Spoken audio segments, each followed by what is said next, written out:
What's going on? Theo Gremminger, aka the OG Fantasy, back at it. Week 10 waiver wire. It's already week 10. This season is just completely flying by. Wild that we're already into November. It feels like we were just drafting. And this season has been like trying times for fantasy managers. There's been, players making big steps forward and then getting injured. We've had to deal with multiple running back injuries. So if you've grinded through and you're in a position to make your fantasy playoffs or in a position to, really earn that 1 or 2 seed in a lot of leagues, give yourself a pat on the back. This has been a season where you definitely had to grind. You definitely had to hit the waiver wire. You definitely had to make strong lineup decisions. Maybe you added CJ Stroud on the waiver wire earlier in the season, and you got to use him this past week for his historical 5-touchdown, 470-yard performance. And there's been stories like that kind of throughout the year. Maybe you've been able to add Trey McBride over the last few weeks. Maybe in some leagues, Raheem Mostert was available on waiver wires early in the season. So there's been a lot of guys who have performed over expectations, and this has been a very, very fun season. We've got a lot of football left, and this week is not the greatest one for the waiver wire. There's not like that many like slam dunk surefire guys. There's a few really, really intriguing guys towards the top. This is a week where the first thing you want to do is look at your lineup and look at your bench. And we need to start planning for these bye weeks. Like we talk about on this video, and I talk about in my article, and you can find my waiver wire article every single Tuesday morning at PlayerProfiler.com. I'm also going to drop the article version of this video right here. You're going to be able to find it right in the show description. So definitely check it out. I just go into a little bit more depth than I discuss on this show. But, this is a week where you want to take a look first and foremost at those bye weeks. And let's go over it right here, because what we have is we have 4 teams on bye this week, 4 teams on bye next week. Then we take a little pause on the bye weeks. So this week is a difficult one. Kansas City is on a bye. No Mahomes, no Kelsey. The Los Angeles Rams are on a bye, so you don't get to use Cooper Kupp or Puka Nacua. On the positive side, though, it sounds like Kyren Williams will be back, most likely like week 12. So that's a positive sign for fantasy managers that are still rostering him. Miami Dolphins are on a bye, so you don't get Tyreek Hill, don't get Jalen Waddle, no Raheem Mostert, no Tua Tagovailoa. But it sounds like we do get Devon Achane coming back in week 11, which is a huge, huge turn of events for fantasy managers. If you have Devon Achane, it's wheels up. You saw what sort of explosive type performances and the ceilings that he was able to give you with some of his high scoring weeks. I don't think he's going to miss a beat. It sounds like he is back to normal, and I think that the usage will be right there. He could be the league winner. And then we have Philadelphia.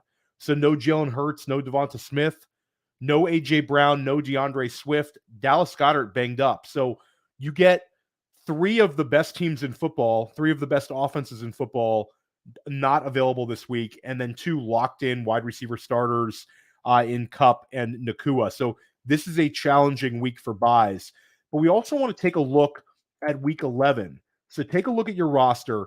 Atlanta, Indianapolis, New England, and New Orleans have those week 11 bye weeks. So maybe you've been using Younghoe Koo, or maybe you've been using the New Orleans defense, or Alvin Kamara, or Chris Olave, or any of these players, Michael Pittman Jr., any of these players for the Atlanta, Indianapolis, New England, and New Orleans teams.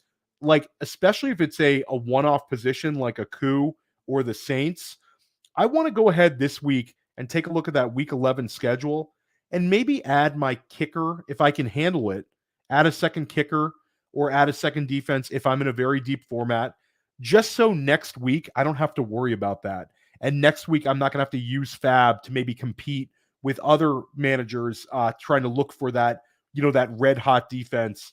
That's, a lot of you are going to say, I don't have the roster space to roster both of those positions, but I certainly want to take a look and try to plan things out.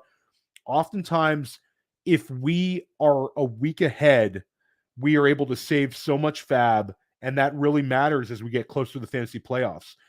The other thing you want to remember with the waiver wire, as the weeks dwindle away and you have less and less weeks to use this fab, you also are starting to sometimes play defense, especially if you're fighting for a playoff bid. Take a look at what your league mates, the teams you're competing with for either getting those first and second tier, seeding for the fantasy playoffs. And then if you're like maybe a fifth, sixth, maybe you're in the seventh spot trying to get into the playoffs, if you have considerably more fab than your league mates, it's not the worst strategy to block them or at least price check them. If you have a manager in your league who really, really needs a quarterback and Josh Dobbs is sitting there and there's not that many quarterbacks available, go ahead and add Josh Dobbs, even if it's for your quarterback too. Or maybe there's a situation where, a fantasy manager in your league really needs a tight end and there's a guy like Cade Otton or Jonnu Smith sitting there on your waiver wire and you don't want to just give them that player. Consider adding them. At this time of the year, with less and less weeks, this is the time for you to know your opponents as well as your own roster and really put that time grinding. I know a lot of you are going to say, Theo, I grind, I'm in all these leagues. I'm already putting in all the work. Well, when we get to it, 2 months from now, you're going to be sitting around missing the grind. So we really want to make that push before the end of the season. We want to end this season well. We want to win some titles. We want to win some money. So let's get to it right now. We talked about the bye weeks. Let's talk about the players. And let's start right at the quarterback position. And the number one quarterback ad, and again, I'm talking about players generally that are available in 75% of Yahoo leagues or more. So in some other waiver wire videos and columns, they're going to recommend guys like, maybe a Baker Mayfield who's got a nice matchup this week. There's a couple of quarterbacks like that, but I'm specifically looking at guys that I know you can get. And Josh Dobbs is available in 83% of Yahoo leagues. He had one of the most shocking and inspirational performances that we've seen from a quarterback this season. Kirk Cousins, the turn of events is wild. Kirk Cousins lost for the season. Vikings acquired Dobbs from Arizona. Little to no fanfare. The only reason people really talked up this trade is because there was no other trades. So the Dobbs trade became, no other fantasy relevant trades. I know, shout out to you IDP people who are all going to say, Montez Sweat and Chase Young. We're not talking about those guys right here. You can find an IDP podcast for that. But Josh Dobbs was quarterback 19 on the year, goes to Minnesota. Then there's some people saying, I don't know, maybe he's not going to be the starter. They didn't pay that much. I always thought he was going to be the starter. We talked about him last week here on this video. But the plan for him when he first got there was learn the playbook, get acclimated to the team. We're going to start rookie Jaren Hall this week. And that seemed like a pretty good plan. Get Josh Dobbs acclimated to everyone. And then we get to Sunday and Hall gets knocked out of the game. So Dobbs gets rushed into the lineup. And without knowing the playbook or his teammates' names, he ends up with 3 touchdowns, 66 rushing yards, 158 passing yards, and was like a breath of fresh air. Minnesota wins the game 31-28. They go from the emotional loss of their quarterback, Kirk Cousins, all of the players wearing Kirk Cousins t-shirts before the game, to Josh Dobbs coming in being this cult hero type performance. So Dobbs ends up winning the game. Dobbs gets named the starter by Kevin O'Connell earlier this week. And he's here. Now, it wasn't all great. He lost fumbles, but there was a lot more positives than negatives.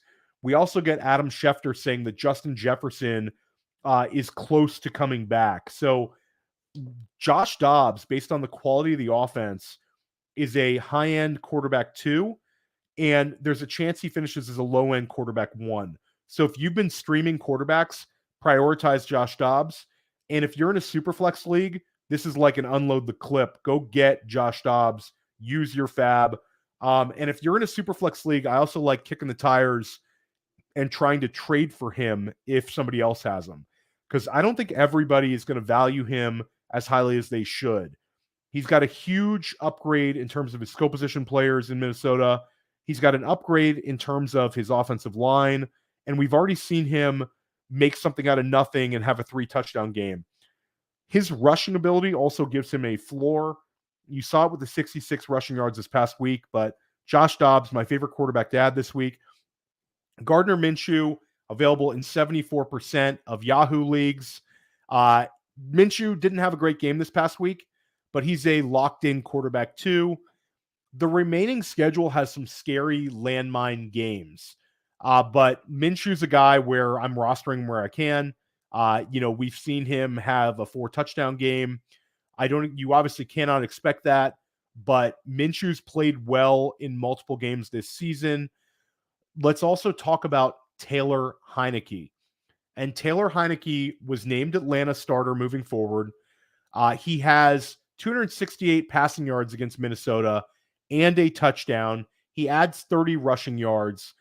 He showed just a little bit more juice than we've seen from Desmond Ridder at times this year. I know Ridder had a few 300-yard passing performances, had a couple of decent games, but Heineke offers more as like a downfield, higher ADOT type quarterback. His ceiling is going to get a little higher when Drake London returns. So Taylor Heineke is definitely a guy to keep an eye on. And then for super flex managers, this actually just dropped. Carson Wentz signed with the Rams. So the way I'm reading this, if I'm in a super flex league, I want to add Carson Wentz because I think this says to me that Matt Stafford is definitely going to miss some time. We already know he's banged up, but this makes it so like Brett Rippon was nothing. But Carson Wentz as a guy who has struggled, but when we start getting to super flex leagues, based on the quality of the wide receivers and the return of Kyron Williams, Carson Wentz, I think will be like, I'm like not excited to recommend this, but I think he's going to be a quarterback too. You also have the Sean McVay effect, where I think they're going to have a solid scheme for him. And we also have the Rams being on a bye week. So he's not going to get rushed into anything. They're going to have him get a chance to get acclimated to the offense. And that's really about it for the quarterback position. Check your league to see if certain guys are available. There's going to be guys that are, pretty strong recommendations for some leagues. But again, I like to look at guys who are available in 75% or more of Yahoo leagues. And I use that because I think that's an impactful number where they're going to be available to most of you. I don't want to recommend somebody and you're like, bro, he's been rostered since week 2. So getting to the running back position, speaking of week 2, it's funny because if you've been watching this video all year long, or you've been watching Billy Muzio and I on First Class Fantasy, Keaton Mitchell's been a guy that we've talked about like at length with excitement. And Billy and I each added so much Keaton Mitchell, and we were getting him for like $1 early in the season and just stashing him when he's on the IR with the hopes that when he comes back, he's going to break into this Baltimore backfield with, guys like Gus Edwards and Justice Hill ahead of him. Nothing like you couldn't see him overcoming. And then the problem with adding these guys early, and we had the same issue with Jaleel McLaughlin in the draft process. There's been like multiple times this happens where you add a guy early, you feel sharp about it, but then the season starts happening, bye weeks start happening, you're seeing zeros on your bench, so you pivot and you drop him. So I had so much Keaton Mitchell, and I have a lot less Keaton Mitchell, and it's very, very frustrating now. And there's certain leagues where I have cut Keaton Mitchell, where I'm going to aggressively bid on Keaton Mitchell, which is just like, poor fab management when you want to be real about it.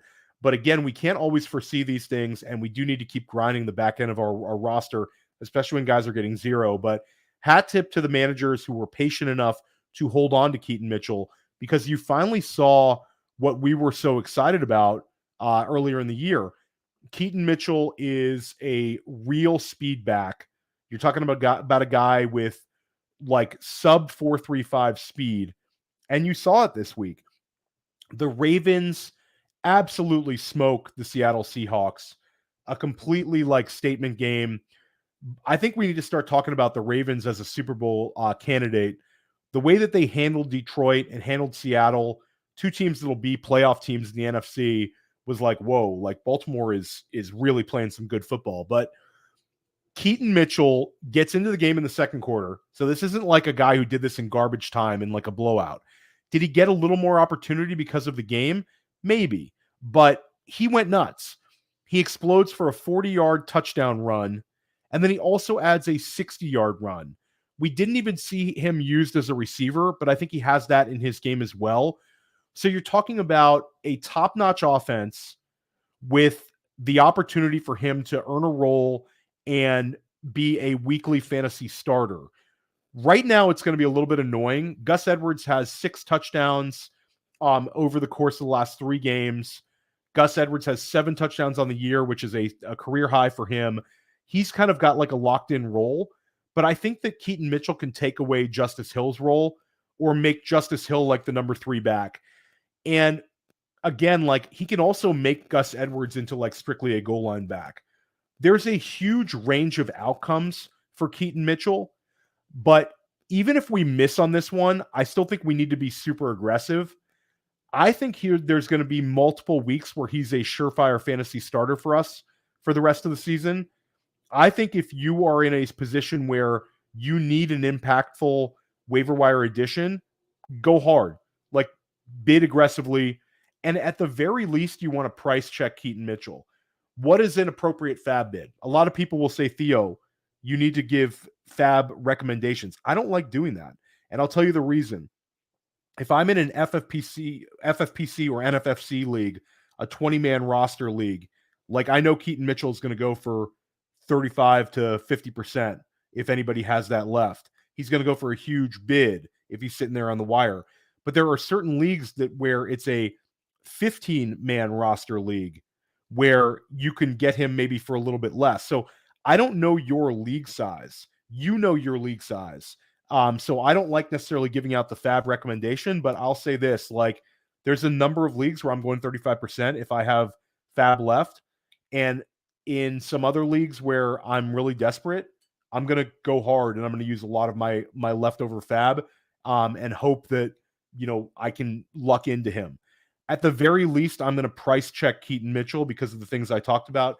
He is my number 1 waiver wire ad. And guys, just pop in the tape because if you didn't see him this week, it's like Keaton Mitchell can go. And having 2 runs like that, he's not Devon Achane. This is not Devon Achane part 2, but he can be an RB2 for the rest of the season if he gets these sort of opportunities. And he showed you that he's capable of being an interesting player with spike weeks. So we like Keaton Mitchell here at Player Profiler. Go get him. Other running backs, again, this is not a super exciting week, but I definitely want to double check on Leonard Fournette. Fournette is a guy who is available in 69% of Yahoo leagues, so he's still sitting out there. And there's going to be some managers who are frustrated that he didn't play this past week and cut him. And I know you're saying, you know, not in my league, Theo, like guys are not like that, but that happens. I've seen it in leagues where, you know, people don't get that instant gratification and they just drop a guy back to the wire. Fournette should be rostered 100%.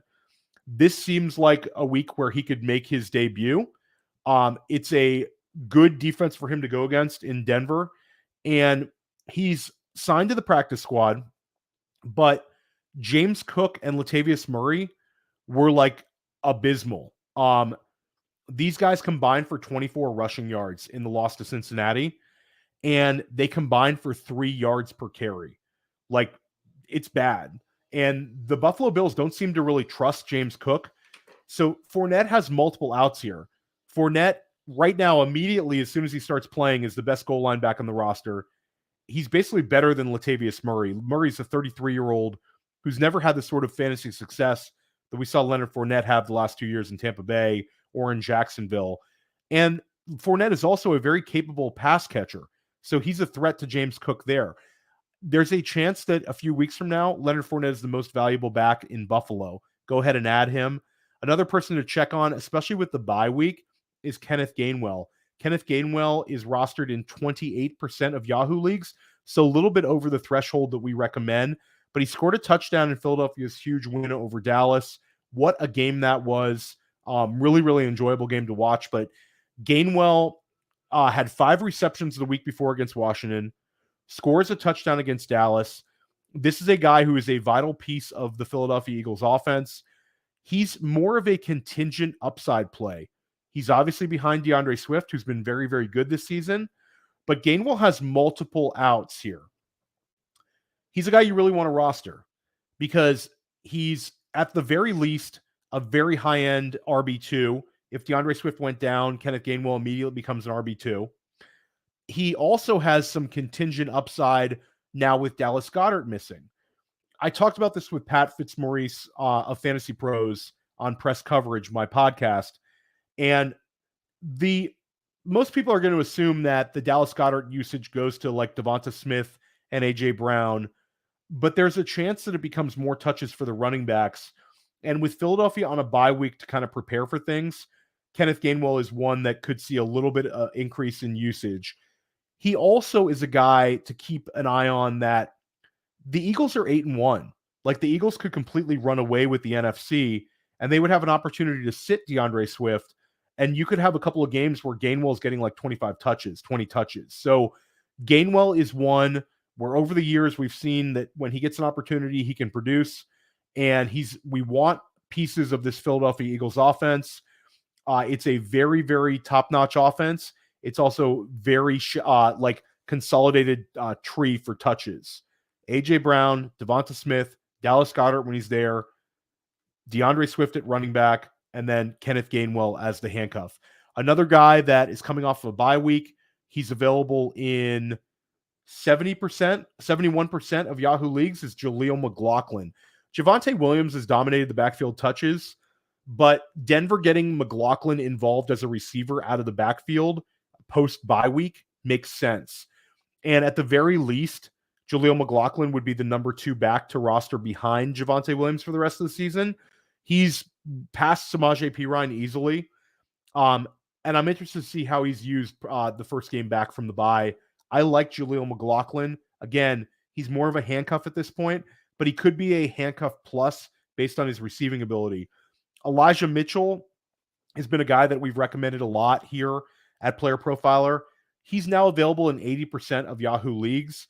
I think you should value him higher than a lot of these other handcuff running backs because the San Francisco 49ers are so reliant on the running back position, which is really saying they're relying on Christian McCaffrey.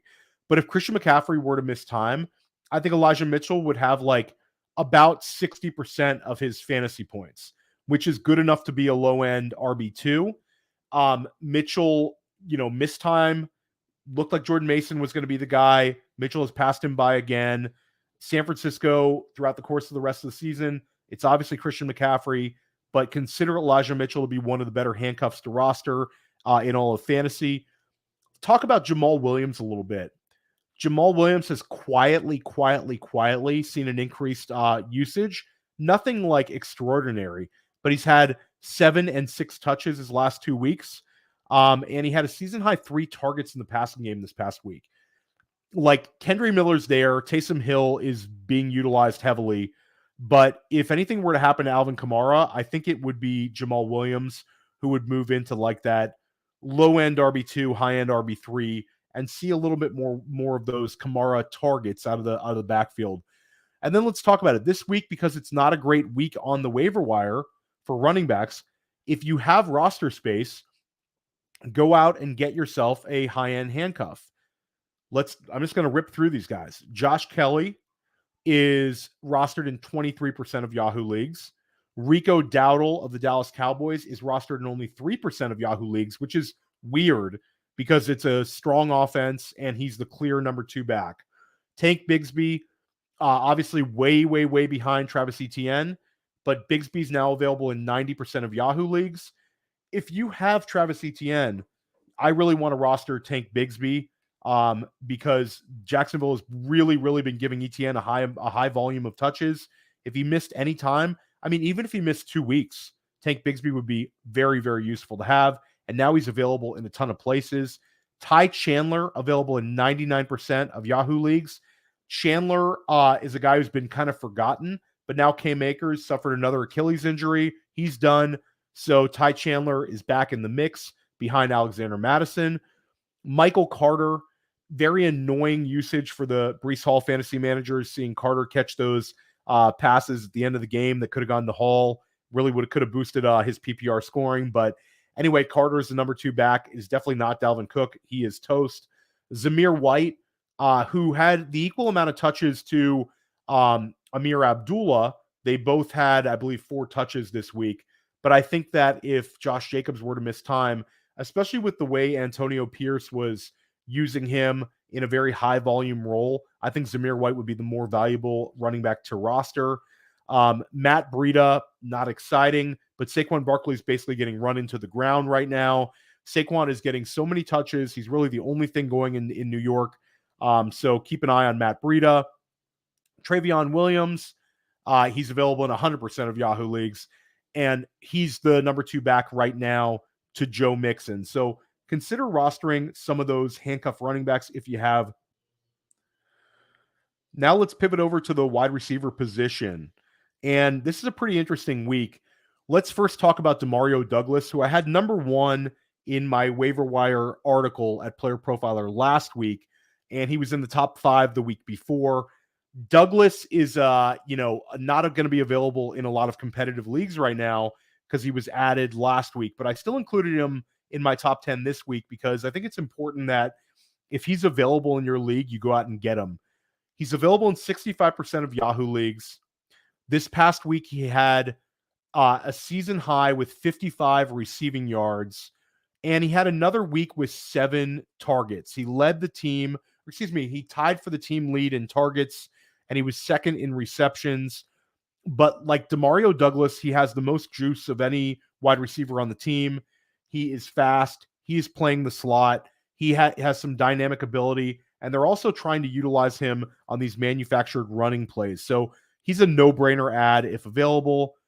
Quentin Johnston, I wrote this article before Monday Night Football. Incredibly disappointing game for Quentin Johnston. Only an 11% target share, so we can kind of move on from him. Khalil Shakir, available in 94% of Yahoo leagues, which is a little crazy to me. Like, I have Khalil Shakir as my number 3 overall waiver wire ad this week. He's pretty locked in, and we've seen the rise of Dalton Kincaid. So Shakir's kind of the number 4 option in the passing game, but it's such a strong offense, and we've also seen Shakir continue to produce. He had 4 catches for 57 yards in Buffalo's loss to Cincinnati, but he out-targeted Gabe Davis 4-2.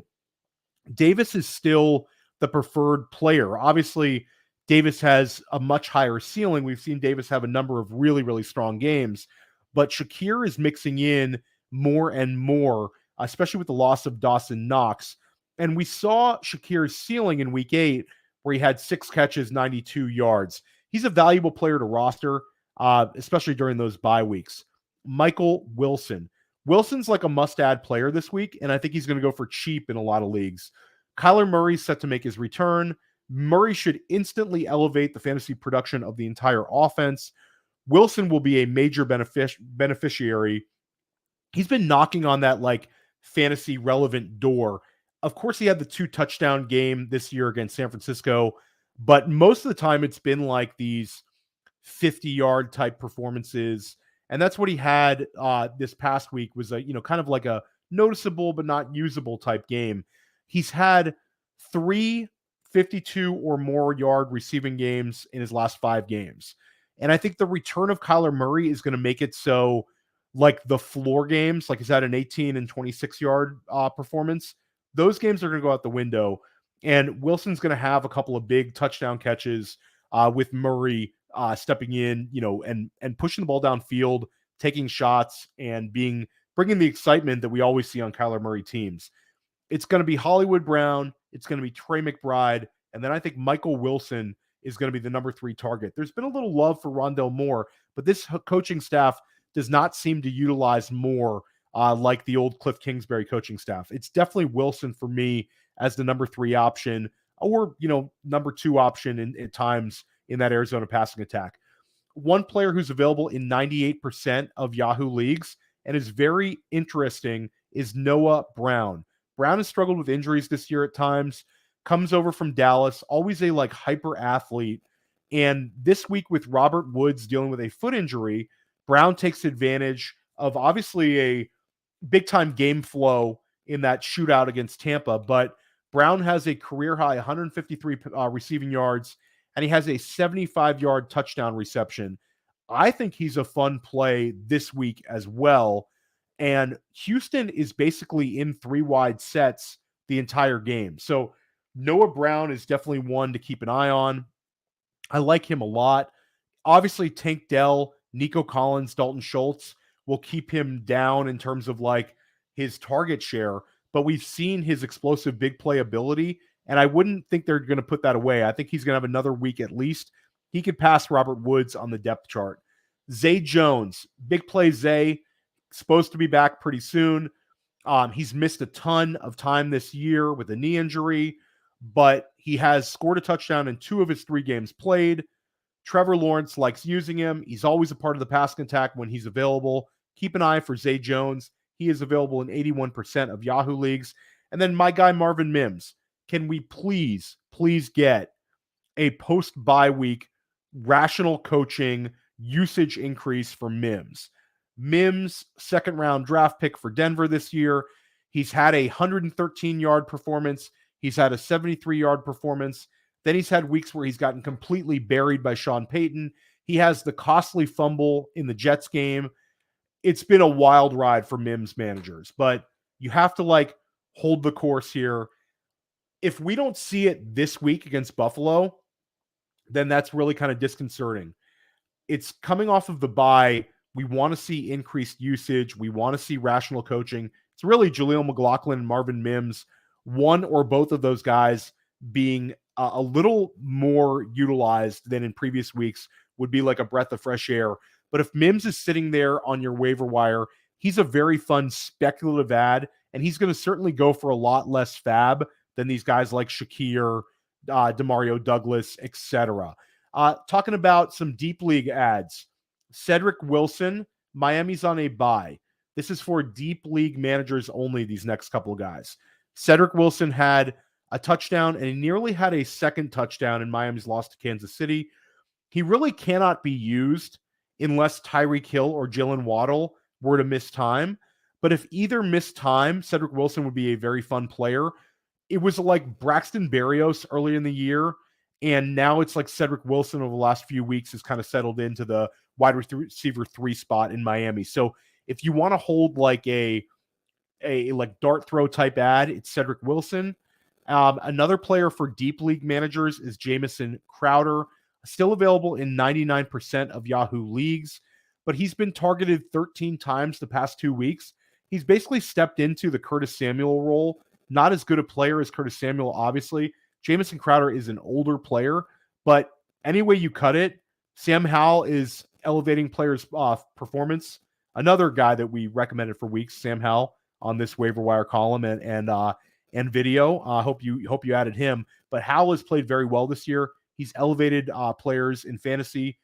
He did it with Curtis Samuel, and now he's starting to use Jamison Crowder a little bit. So don't overthink it.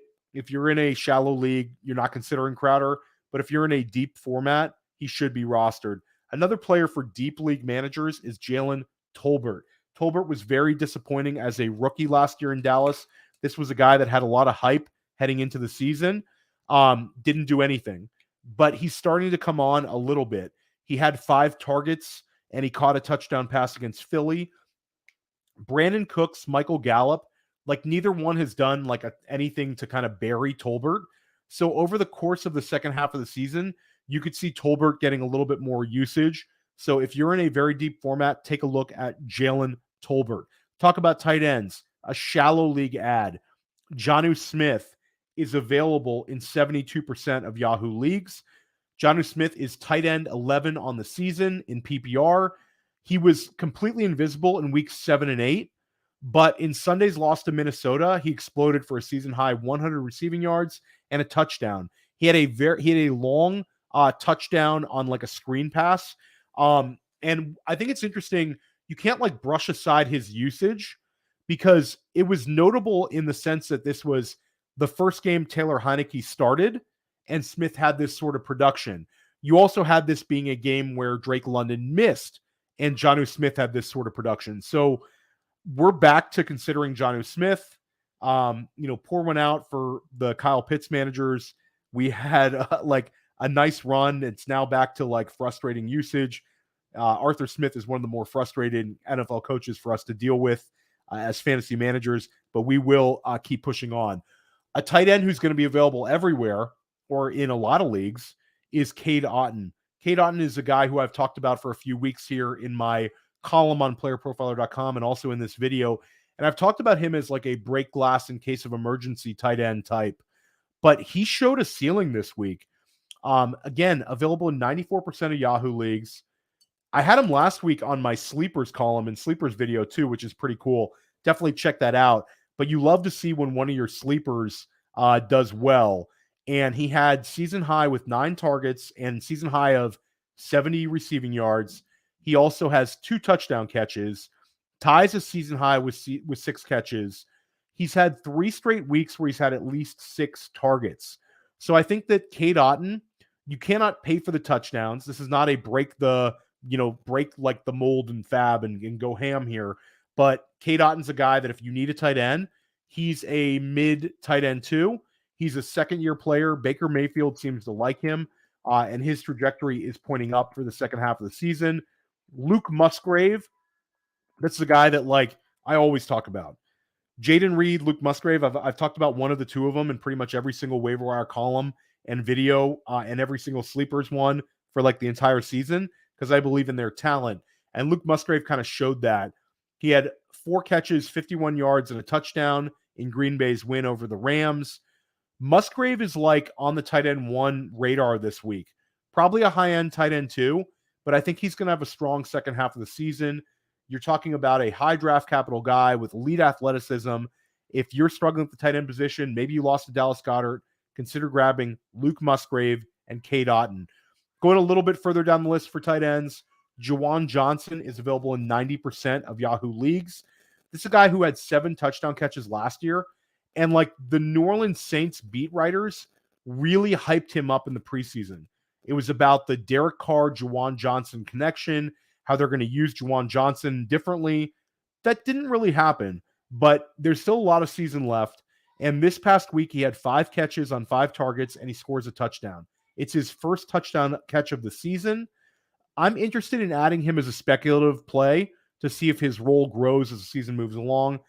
Obviously, Taysom Hill is getting some tight end work, but Juwan Johnson is a guy that is an interesting add, especially for tight end premium managers, cut in a lot of FFPC leagues. Daniel Bellinger, last guy I'm going to talk about at the tight end spot. Aaron Waller's on the IR. Bellinger posts a season high in catches with 3, in targets with 3, and in yards with 43 in his first week as a full-time player there. The Giants offense is bad right now. Daniel Jones lost for the year. It is a complete mess after Saquon Barkley. But if you're in a very deep format, Daniel Bellinger is going to be an every down player, albeit in a bad offense. So to round it up, my overall top 10 is Keaton Mitchell at the number 1 spot fairly easily. Demario Douglas, number 2, if he's still available in your league. Highly recommend him. Khalil Shakir, number 3. Michael Wilson, number 4. Cade Otton, number 5. Noah Brown, number 6. Joshua Dobbs, number 7.